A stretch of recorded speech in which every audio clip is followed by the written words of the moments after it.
Hey everybody, this is Dimmick with CustomInsured on here for another podcast with you. And this one I'm going to talk a little bit about health sharing programs.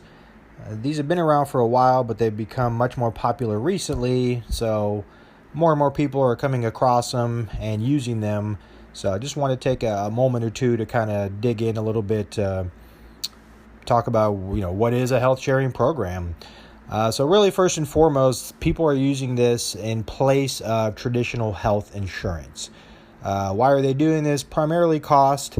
Anybody out there who's looked at a health insurance cost recently knows that, unless you're getting a subsidized policy, you're going to be paying a pretty strong amount if you're going with a Obamacare or an ACA type policy, or even adding dependents to your work coverage. So the health sharing programs, they're very inexpensive, and basically what they are is they're a cash reimbursement system. So it's not insurance, it's not mandated or regulated by any insurance company.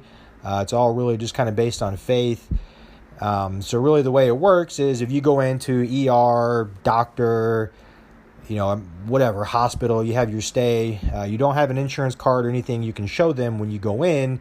Basically, you just have to negotiate a cash situation where you're going to get them to agree for you to pay them cash. And then really what happens from there is you hand the documentation and everything over to your health sharing company you're with. There's several of them out there, so it could be any one of Christian Health Sharing, Liberty, MediShare. There's a few different ones.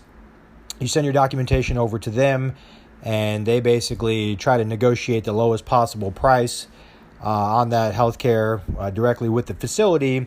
And then beyond that, they basically just send you cash reimbursements on a monthly basis for you to cover the bill.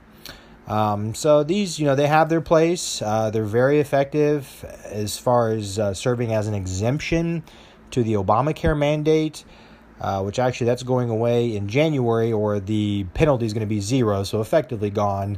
So it'll be interesting to see if the popularity of these programs changes. But again, it's a low-cost alternative that allows people to get cash reimbursement to pay for their medical care.